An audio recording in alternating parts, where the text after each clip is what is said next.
ಶಿವಮೊಗ್ಗದಲ್ಲಿ ಅಭಿವೃದ್ಧಿ ಯೋಜನೆಗಳನ್ನು ನಡೆಸಲಾಗ್ತಾ ಇದೆ. ಕುಡಿಯುವ ನೀರಿನ ಕೊರತೆ ನೀಗಿಸಲು ನಿನ್ನೆ ಸಚಿವ ಸಂಪುಟ ಸಭೆಯಲ್ಲಿ ತೀರ್ಮಾನಿಸಲಾಗಿದೆ ಎಂದು ಶಿವಮೊಗ್ಗದಲ್ಲಿ ಶಿಕ್ಷಣ ಸಚಿವ ಮಧು ಬಂಗಾರಪ್ಪ ಹೇಳಿದರು. ಇಂದು ಸುದ್ದಿಗೋಷ್ಠಿಯಲ್ಲಿ ಮಾತನಾಡಿದ ಅವರು, ಶಿವಮೊಗ್ಗ ಭದ್ರಾವತಿ ಮತ್ತು ಸೊರಬ ಅಭಿವೃದ್ಧಿಗೆ ಸಚಿವ ಸಂಪುಟದಲ್ಲಿ 300 ಕೋಟಿ ರೂಪಾಯಿ ಅನುಮೋದಿಸಲಾಗಿದೆ. 139 ಕೋಟಿ ರೂಪಾಯಿ ಭದ್ರಾವತಿಗೆ, 170 ಕೋಟಿ ರೂಪಾಯಿ ಸೊರಬಗೆ ಮೀಸಲಿರಿಸಲಾಗಿದೆ. ಭದ್ರಾವತಿ ಸೇರಿದಂತೆ ಅನೇಕ ಕಡೆಗಳಲ್ಲಿ ಕೆರೆ ಅಭಿವೃದ್ಧಿಗೆ ಹಣ ಮೀಸಲಿರಿಸಲಾಗಿದೆ. ಅಧಿಕಾರ ಇದ್ದಾಗ ಕೆಲಸ ಮಾಡಬೇಕು, ಹಣ ತರಬೇಕು. ಬಿಜೆಪಿ ರಾಜ್ಯಾಧ್ಯಕ್ಷ ಅದೇನು ಮಾತನಾಡ್ತಾರೋ ಗೊತ್ತಿಲ್ಲ. ಅಭಿವೃದ್ಧಿ ಹರಿಕಾರರು ಎಂದು ಪುಸ್ಗಟ್ಟೆ ಪ್ರಚಾರ ತೆಗೆದುಕೊಳ್ಳೋದಲ್ಲ. ಮಲೆನಾಡು ಜನರು ಎಂದರೆ ಆಗೋದಿಲ್ಲ ಅನಿಸುತ್ತದೆ. ದಂಡಾವತಿ ಯೋಜನೆಯನ್ನು ಯಾರು ನಿಲ್ಲಿಸ್ತಾರೋ ನೋಡೋಣ ಅಂತ ಹೇಳಿದ್ರು. ಇನ್ನು ಸರ್ಕಾರ ಹೆದರಿ ಆಗ ದಂಡಾವತಿ ಯೋಜನೆ ಜಾರಿಗೆ ತಂದಿದ್ರು. ನಿನ್ನೆ ಸೇತುವೆಗೆ ಹೋಗಿ ಅಣ್ಣ ತಮ್ಮ ಇಬ್ಬರು ಉಯ್ಯಾಲೆ ಆಡಿಕೊಂಡು ಬಂದಿದ್ದಾರೆ. ವಿಜಯೇಂದ್ರ ರಾಘವೇಂದ್ರ ವಿರುದ್ಧ ಮಧು ಬಂಗಾರಪ್ಪ ಲೇವಡಿ ಮಾಡಿದ್ರು. ಇನ್ನು ಈ ಹಿಂದೆ ನೀರಾವರಿ ಯೋಜನೆ ನೀಡಲು ಆಗದವರು ಈಗೇನು ಮಾಡುತ್ತೇವೆ ಎಂಬುದು ಬಂದಿದ್ದಾರೆ.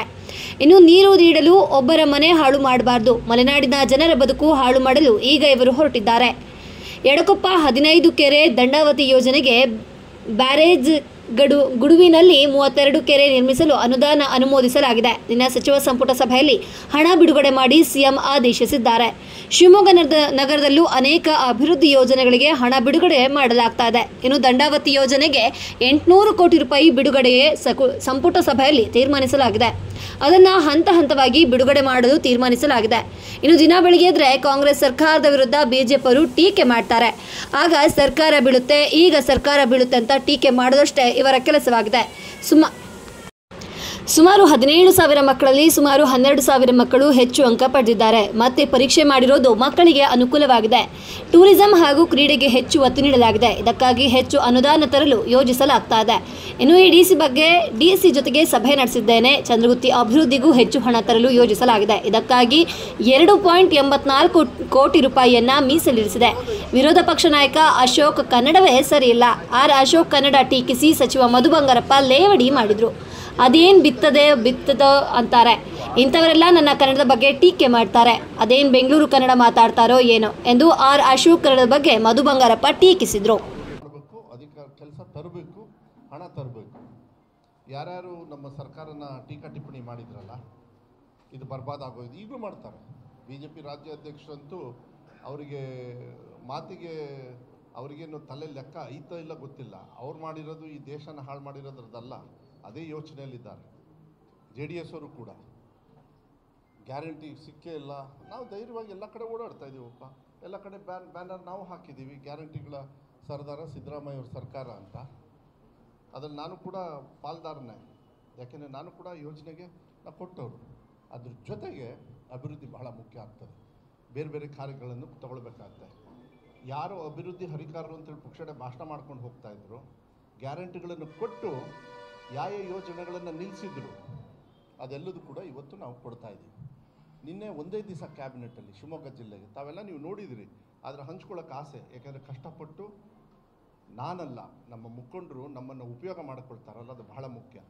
ಜಿಲ್ಲಾಧ್ಯಕ್ಷರಿಂದ ಹಿಡಿದು ಆ ಕಡೆ ಭಾಗದ ಮುಖಂಡರು ಎಲ್ಲರೂ ಕೂಡ ಇವತ್ತು ಭದ್ರಾವತಿ ಭಾಗದಲ್ಲಿ 3 ಕಡೆಗೆ ನಾನು ಫಸ್ಟ್ ಭದ್ರಾವತಿದೆ ಹೇಳ್ತೀನಿ, ಅದನ್ನು ಸಂಗಮೇಶ್ವರವ್ರಿಗೂ ಕೂಡ ನಾನು ಹೇಳಿದ್ದೀನಿ. ಸುಮಾರು 140 ಕೋಟಿ 139 ಕೋಟಿ 2 ನೀರಾವರಿ ಕೆರೆ ತುಂಬಿಸ್ತಕ್ಕಂಥದ್ದು. ಐ ಥಿಂಕ್ ನಿಮಗೆಲ್ಲ ಬಂದಿದೆ ಅನಿಸುತ್ತೆ. ಬೇಕಾದ್ರೆ ಇದನ್ನ ಮತ್ತೆ ಹಂಚ್ತಕ್ಕಂಥದ್ದು ಪ್ರಿಂಟೌಟ್ ಕೊಡ್ಬೋದು. ನೋಡಪ್ಪ, ಬೇಕಾಯಿತು ನಿಮ್ಮ ಹತ್ರ ಐತಾ? ಈಗ ಬಂದಿಲ್ಲ? ಓಕೆ, ಪ್ರಿಂಟೌಟ್ ಇದೊಂದು ಕೊಟ್ಬಿಡಪ್ಪ, ಒಂದು ಕಡೆಗೆ ಸರಿ ಮಾಡಿ. ಇಲ್ಲಾಂದರೆ ಒಂದು ಪ್ಲ್ಯಾನ್ ಮಾಡಿ, ಇದನ್ನು ಹಾಗೆ ಮಾಡಿ ಹಾಂ ಅದನ್ನು ವಾಟ್ಸಪ್ಪಿಗೆ ಹಾಕಿಬಿಟ್ರೆ ಅವರೆಲ್ಲ ಹಂಚ್ಕೊಳ್ತಾರೆ. ಅದು ಭಾಳ ಮುಖ್ಯ. ಅದು ಯಾವ್ದಾದ್ರು ಅಂಡರ್ಲೈನ್ ಮಾಡೋದು ಇಲ್ಲ, ಫುಲ್ ಹಾಕಿ ಅವ್ರು ಬರ್ಕೊಳ್ತಾರೆ. ನಾವು ಶಿವಮೊಗ್ಗಕ್ಕೆ ಒಂದು ಪ್ರಾಜೆಕ್ಟು 22 ಕೆರೆಗಳನ್ನು ಎಲ್ಲಿ ರಾಮಿನಕೊಪ್ಪ ಮತ್ತು ಇವೆಲ್ಲ ತಮ್ಮಡಿಹಳ್ಳಿ ಮತ್ತು ಇವೆಲ್ಲ ಇದ್ದಾವೆ. ನಾನು ಹೆಸರು ಏನು ಹೋಗೋದಿಲ್ಲ. 54 ಕೋಟಿ ಒಂದು, 50 ಕೋಟಿ ಒಂದು, ಮತ್ತು ಇನ್ನೊಂದು ರೋಡಿನ ಅಭಿವೃದ್ಧಿಗೆ 35 ಕೋಟಿ ನಿನ್ನೆ ಕ್ಯಾಬಿನೆಟಲ್ಲಿ ಅಪ್ರೂವ್ ಆಯಿತು. ಅಂದರೆ ಯಾರು ಸಿದ್ದರಾಮಯ್ಯ ಅವ್ರ ಖಜಾನೆ ಖಾಲಿಯಾಗಿದ್ದರು ಅಂದ್ರಲ್ಲ, ಅದೇ ಖಜಾನೆಯಲ್ಲಿ ತೃಪ್ತಿಯಾಗಿ ದುಡ್ಡಿದ್ದು ಬರೀ ಒಂದು ಕ್ಷೇತ್ರಕ್ಕೆ, ಸಂಗಮೇಶ್ವರ ಅವ್ರ ಕ್ಷೇತ್ರಕ್ಕೆ, ಮತ್ತು ಆ ಕಡೆ ಸುತ್ತಮುತ್ತ ಹಳ್ಳಿ ಕೆಲವು ಸ್ವಲ್ಪ ಬಾರ್ಡರ್ ಬರ್ತದೆ, ಸುಮಾರು 139 ಕೋಟಿ ಹಣವನ್ನು ನಿನ್ನೆ. ಆಮೇಲೆ ಇದನ್ನಿಲ್ಲಲ್ಲ, ಇನ್ನೂ ಇದೆ. ಮೊನ್ನೆನೂ ಕೂಡ ಅವರು ಕೆಲವು ಗುದ್ಲಿ ಪೂಜೆ ಎಲ್ಲ ಮಾಡಿದ್ರು. ನಾನು ಹೋಗೋಕ್ಕಾಗಲಿಲ್ಲ, ಅವರು ಬೇರೆ ಬೇರೆ ಕೆಲಸ ಕಾರ್ಯಗಳನ್ನು. ಅಂದರೆ ಅದ್ರ ಜೊತೆಗೆ ಇದು ಹೆಚ್ಚು ಒತ್ತನ್ನು ಸಾಮಾನ್ಯವಾಗಿ ಸಾರ್ವಜನಿಕರಿಗೆ ಹೆಚ್ಚು ಸಹಕಾರ ಆಗ್ತಕ್ಕಂಥದ್ದು ನಾವು ಮಾಡಿರ್ತಕ್ಕಂಥದ್ದು. ಅದ್ರ ಜೊತೆಗೆ ನನಗೆ ಭಾಳ ಕನಸು ಮುಂಚೆಯಿಂದನೂ ಕೂಡ ಈ 2009ರಲ್ಲಿ ಮಾನ್ಯ ಯಡಿಯೂರಪ್ಪ ಅವರು ಅದು ಏನು ದುರುದ್ದೇಶ ಇಟ್ಕೊಂಡಿದ್ರು ಆ ಕಡೆ ಮಲೆನಾಡು ಜನರು ಅಂದರೆ ಅವ್ರಿಗೆ ಆಗಲ್ಲ. ಯಾಕೆಂದರೆ ಅವರು ಶರಾವತಿಯಲ್ಲಿ ಮುಳುಗಿದಾಗ ಅವ್ರಿಗೆ ಕೇಸ್ ಹಾಕ್ಸೋದು, ಈ ಬಡವರು ಸಿಗಂದೂರು ಭಕ್ತರಿಗೆ ಹಾಳು ಮಾಡೋದು, ಅವ್ರಿಗೆ ಅದೊಂದು ಕೆಟ್ಟ ಚಾಳಿ ಇತ್ತೇನೋ ನನಗೆ ಗೊತ್ತಿಲ್ಲ. ನನಗೆ ಅದನ್ನು ನಾವು ಕೂಡ ಎಲ್ಲರೂ ಕೂತ್ಕೊಂಡು ಸಾರ್ವಜನಿಕರು ಕೂಡ ಭಾಳ ಸ್ಟ್ರಾಂಗಾಗಿ ನಿಂತ್ವಿ. ಆ ದೇವಸ್ಥಾನನ ಯಾವ ಸ್ಥಿತಿಗೆ ತರಬೇಕು ಅಂತೇಳಿ ಅದ್ರ ಬಗ್ಗೆನೂ ಕೂಡ ಆಮೇಲೆ ನಾನು ಮಾತಾಡ್ತೀನಿ. ಆ ಸಂದರ್ಭದಲ್ಲಿ ಇದೆಲ್ಲದೂ ಅವ್ರಿಗೆ ನೆನಪಾಗಲಿಲ್ಲ. ದಂಡಾವತಿಯನ್ನು ನಾವು ಮಾಡೇ ತೀರ್ತೀವಿ, ಯಾವನು ಬಂದು ನಿಲ್ಲಿಸ್ತಾನೋ ಅಂತ ಹೇಳಿದರು. ಆವಾಗ ಇದೇ ಬಂಗಾರಪ್ಪ ಅವರು ನಿಲ್ಲಿಸಿದ್ರು, ಆವಾಗ ದೇವೇಗೌಡರನ್ನು ಬಂದಿದ್ದರು, ಅವ್ರನ್ನೂ ನೆನೆಸ್ಕೊಳ್ತೀನಿ, ತಪ್ಪೇನಲ್ಲ. ಅದ್ರ ಜೊತೆಗೆ ಈಗಿರ್ತಕ್ಕಂಥ ಮಾನ್ಯ ಸಿದ್ದರಾಮಯ್ಯವರು ನಾವು ಎಲ್ಲಿ ದಂಡಾವತಿಯನ್ನು ಅವ್ರ ವಿರೋಧ ಪಕ್ಷದ ನಾಯಕರು ಮಾನ್ಯ ಸಿದ್ದರಾಮಯ್ಯ ಸಾಹೇಬರು ಎಲ್ಲಿ ದಂಡಾವತಿ ಕಟ್ಟಬೇಕಂತ ಇದ್ರು, ನಾವು ಅಲ್ಲೇ ಗೂಟ ಹಾಕ್ಕೊಂಡು ಕೂತ್ಕೊಂಡಿದ್ವಿ. ಬಂದು ಯಾವನಾರು ದಮ್ಮು ತಾಕತ್ತಿದ್ರೆ ಬಂದು ಡ್ಯಾಮ್ ಕಟ್ರಿ ಅಂತ. ಸರ್ಕಾರ ಹೆದರಿ ಸೊರಬ ಟೌನಲ್ಲಿ ಮಾಡಿತ್ತು. ಆವಾಗ ಉದಯ್ ಅಂತ ಹೇಳಿ ನಮ್ಮ ಲೀಡ್ರು, ಅವ್ರ ತಂದೆ ಶಿವಪ್ಪ ಅನ್ಸುತ್ತೆ, ನನಗೆ ಗೊತ್ತಿಲ್ಲ, ವಿಷ ತೊಗೊಂಡು ತೀರ್ಕೊಂಡು ಹೋಗ್ಬಿಡ್ತಾನೆ. ಆವಾಗ ಸಡನ್ನಾಗಿ ಅದು ಸ್ವಲ್ಪ ಬೇರೆ ರೂಪಕ್ಕೆ ಟರ್ನ್ ಆಗ್ತದೆ. ಆವಾಗ ಪಕ್ಷಾತೀತವಾಗಿ ನಾವೆಲ್ಲರೂ ಕೂಡ ಹಾಸ್ಪಿಟ್ಲಲ್ಲಿ ಅವರ ಮೃತದೇಹ ಏನಿತ್ತು ಅದನ್ನು ಮುಖ್ಯಮಂತ್ರಿಗಳು ಅವಾಗ ಯಡಿಯೂರಪ್ಪ ಅವರು ಹೆಲಿಕಾಪ್ಟರ್ನೂ ಅಲ್ಲಿ ಇಳ್ಸಕ್ಕೆ ಬಿಡಲಿಲ್ಲ. ನಮ್ಮ ಜನರು ಶಿಕಾರಪುರನ ಶಿರಾಳಕೊಪ್ಪದಲ್ಲಿ ಇಳಿಸಿದ್ರು. ಇದು ಸ್ವಲ್ಪ ಅವ್ರಿಗೆ ನೆನ್ಪು ಮಾಡಬೇಕು. ಯಾಕೆಂದರೆ ಅಧಿಕಾರ ಇದ್ದಾಗ ದುರಹಂಕಾರವನ್ನು ಯಾವ ರೀತಿ ಮೆರೆದ್ರು, ಉತ್ತರ ಕ್ರಮೇಣ ಹೆಂಗೆ ಬರುತ್ತೆ ಅನ್ನೋದಕ್ಕೆ ಇವತ್ತು ಅವ್ರ ಮಕ್ಕಳಿಗೆ ನಾನು ಹೇಳ್ತಾ ಇದ್ದೀನಿ. ಯಾಕೆಂದರೆ ನಿನ್ನೆ ಹೋಗಿದ್ರು ಸೇತುವೆ ಗೀತೆಗೆಲ್ಲ ಹೋಗಿ ಉಯ್ಯಾಲೆ ಗೀಯಲೆಲ್ಲ ಆಡ್ಕೊಂಡು ಬಂದಾರೆ ಇಬ್ಬರು ಅಣ್ಣ ತಮ್ಮ. ಅವ್ರಿಗೆ ಉತ್ತರ ಕೊಡಬೇಕಲ್ಲ. ಅಧಿಕಾರದಲ್ಲಿ ಅವಾಗಿದ್ದಾಗ ಸಿಗಂದೂರ್ದು ನೆನಪಾಗಲಿಲ್ಲ.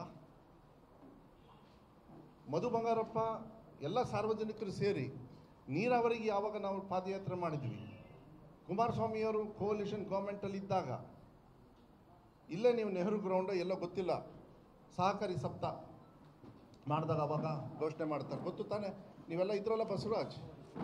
ಅವತ್ತು ನಾ ಬರಲಿಲ್ಲ, ಯಾಕೆಂದರೆ ನಾನು ಸೋತೋಗಿದ್ದೆ. ನಾ ಬಂದರೆ ಕುಮಾರಸ್ವಾಮಿಯವ್ರು ಮುಂದೆ ಕೂರಿಸ್ಕೊಳ್ತಾರೆ ನನ್ನ ಪಕ್ಕನ, ಅದು ಪ್ರೋಟೋಕಾಲಲ್ಲಿ ಸರಿಯಾಗಲ್ಲ ಅಂದ್ಬಿಟ್ಟು ಪರವಾಗಿಲ್ಲ ನೀವು ಘೋಷಣೆ ಮಾಡಿ ನಮ್ಮವ್ರು ಮನವಿ ಕೊಡ್ತಾರೆ ಅಂಥೇಳಿ. ಅವತ್ತು ಏನು ಲೆಕ್ಕ ಕೊಟ್ಟಿದ್ರು ಅದು ಅಷ್ಟಲ್ಲ ಇಷ್ಟು ಅಂಥೇಳಿ ಸೊರಬ ಶಿವಮೊಗ್ಗ ಎಲ್ಲ ಸೇರಿಸಿ ಸುಮಾರು 1800 ಕೋಟಿಯನ್ನು ಅವತ್ತು ಸ್ಟೇಜ್ ಮೇಲೆ ಅನೌನ್ಸ್ ಮಾಡ್ತಾರೆ. ನಾವು ಇದನ್ನು ಮುಂದೆ ನಾವು ಮಾಡ್ತೀವಿ, ಅದಕ್ಕೊಂದು ಸ್ವಲ್ಪ ಹಣನ ಬಿಡುಗಡೆ ಮಾಡಿ ಸರ್ವೆನ ಸ್ಟಾರ್ಟ್ ಮಾಡ್ತಾರೆ. ಕ್ರಮೇಣ ಅದಾದಮೇಲೆ ಬಟ್ ಅದು 2018 ಆದಮೇಲೆ 2009ರಲ್ಲಿ ನಮ್ಮನ್ನು ಮುಳುಗಿಸಿ ನೀರು ಕೊಡೋಕ್ಕೆ ಹೊಂಟಿದ್ರಲ್ಲ, ಅವಾಗ ಯಾಕೆ ಶಿಕಾರಿಪುರ ಜನರಿಗೆ ನೀರು ಕೊಡೋದು ಯೋಚನೆ ಆಗಲಿಲ್ಲ? ನಮ್ಮ ಪಾದಯಾತ್ರೆ ಆದಮೇಲೆನಾ? ಹೇಳಬೇಕಲ್ಲ ನಾವು. ಅಧಿಕಾರ ಮುಂಚೆನೇ ಇತ್ತಲ್ಲ, ಮಾಡಬೇಕಾಗಿತ್ತು. ಯಾಕೆ ನಾನು ಇದನ್ನು ಹೇಳ್ತೀನಿ ಅಂದರೆ, ಇದೇ ದಂಡಾವತಿ ಕಟ್ತಕ್ಕಂಥ ಸಂದರ್ಭದಲ್ಲಿ ಅವ್ರಿಗೆ ಅಲ್ಲಿ ಮಾಡೋಕ್ಕೆ ಬಿಡಲಿಲ್ಲ. ಅದಾದಮೇಲೆ ಮತ್ತೆ ಅಧಿಕಾರಕ್ಕೆ ಬಂದರು. ಅದಾಗಿ ಹೆಣ್ಮಕ್ಳಿಗೆ ಲಾಠಿಯಲ್ಲಿ ಹೊಡೆದಿದ್ದಾರೆ ಪೊಲೀಸವರು ಎಲ್ಲ. ಇಲ್ಲಿ ನಮ್ಮ ಲೀಡ್ರ್ ಯಾರು ಇರಬೇಕು, ಕುಪ್ಪಗಡೆ ರಾಜವ್ರು ಇದ್ರೆ ನಿಮ್ಗೆ ಗೊತ್ತಿದೆ. ಲಾಠಿಯಲ್ಲಿ ಹೊಡೆದ್ರು ಹೆಂಗಸರಿಗೆ. ನಾನು ಅದು ಇನ್ನೂ ವಿಚಾರಗಳನ್ನು ಹೇಳಲ್ಲ, ನೀವೆಲ್ಲ ಮಾಧ್ಯಮದವ್ರು ಕೂಡ ಬಂದ್ರಿ. ನಾನು ಚಿತ್ರದುರ್ಗದ ಹೋದವನು ವಾಪಸ್ ಬಂದೆ. ನಾನು ವಾಪಸ್ ಬಂದು ಒಂದು ಲಕ್ಷ್ಮಣ ರೇಖೆ ಹಾಕಿದ್ವಿ ನಾವು, ಯಾವನ ಇಲ್ಲಿ ದಾಟ್ರಿ ಅಂತ. ಯಾಕೆಂದರೆ ನೀರು ಕೊಡಬೇಕಾದ್ರೆ ಒಬ್ಬರು ಮನೆ ಹಾಳು ಮಾಡಬಾರ್ದು, ಒಬ್ಬರು ಉದ್ಧಾರ ಮಾಡಬೇಕಂದ್ರೆ ಒಬ್ಬರು ಮನೆ ಹಾಳು ಮಾಡಬಾರ್ದು. ಕೆಲಸತಿ ಆಗುತ್ತೆ. ಒಬ್ಬರು ಒಂದು ಹೈವೇ ಹೋಗ್ಬೇಕಾದ್ರೆ ಒಂದು 4 ಮನೆ ಹೊಡಿತಾವೆ, ಅವ್ರಿಗೇನು ಮಾಡಬೇಕು? ಅವರಿಗೆ ಪರ್ಯಾಯವಾಗಿ ಕೊಡಬೇಕು. ಆದರೆ ಇವರು ಫುಲ್ಲು ಆ ಕಡೆ ಭಾಗದವರ ದ್ವೇಷವನ್ನು ಇಟ್ಕೊಂಡು, ರಾಜಕೀಯ ದ್ವೇಷವನ್ನು ಇಟ್ಕೊಂಡು, ಆ ಕಡೆ ಭಾಗದವ್ರು ಮಲೆನಾಡಿದವ್ರು ಹಾಳಾಗಬೇಕು, ಅವ್ರಿಗೆ ಜಮೀನು ಇರಬಾರ್ದು, ನೀರಾವರಿನೂ ಬರಬಾರ್ದು. ಅವರ ಸ್ವಾರ್ಥ ಅದು. ಬಿ ಜೆ ಪಿಯವರ ಒಳ ಹೊಡೆತ ಏನು ಅಂತ ಹೇಳಿದ್ರೆ ಇದು ಜನರಿಗೆ ಇವಾಗ ಅರ್ಥ ಆಗ್ತಾ ಇತ್ತದು. ಯಾರೀಗ ದಿನ ಓಡಾಡ್ತಾ ಇದ್ದಾರಲ್ಲ ಕೇಸ್ ಹಾಕ್ಸ್ಕೊಂಡು, ಯಾವುದದು ಸೆಕ್ಷನ್ನು 121 ಏನೇ ಎಂಥದ್ದು ರಮೇಶ್ ಹೆಗಡೆ ಅವ್ರು ಇದ್ದಿದ್ರೆ ಹೇಳೋರು ಅವರು. ಯಾವಾಗ ಮಾಡಿದ್ದೆ? 2012ರಲ್ಲಿ. ಇವತ್ತು ಕೂಡ ಕೇಸಲ್ಲಿ ಇವತ್ತು ಕುತ್ಕೊಂಡು ಹೋಗಿದ್ದಾರೆ. ಅದನ್ನು ಸಿಗಂದೂರ್ದು ಮತ್ತು ನಮ್ಮ ಶರಾವತಿದು ಆಮೇಲೆ ಮಾತಾಡ್ತೀವಿ. ಇವತ್ತು ನನಗೆ ತೃಪ್ತಿ ಏನು ಅಂದರೆ, ಇದೇ ದಂಡಾವತಿಯನ್ನು ನಾನು ಅವಾಗ JDS ಅಲ್ಲಿದ್ದರೂ ಕೂಡ ನಾವೊಂದು ಇದು ಕೊಟ್ಟಿದ್ದೆ ನಾನು ಮನೆ MB ಪಾಟೀಲ್ರಿಗೆ. ಸರ್ ದಯವಿಟ್ಟು ಯಾರನ್ನೂ ಮುಳುಗ್ಸೋದು ಬೇಡ. ಇನ್ನೂ ಹೆಚ್ಚು ನೀರಾವರಿ ಆಗುತ್ತೆ, ಹೆಚ್ಚು ಕೆರೆಗಳು ತುಂಬ್ತವೆ. ದಯವಿಟ್ಟು ಪರ್ಯಾಯವಾಗಿ ಈ ಕಾರ್ಯಕ್ರಮ ಮಾಡಿ ಅಂತೇಳಿ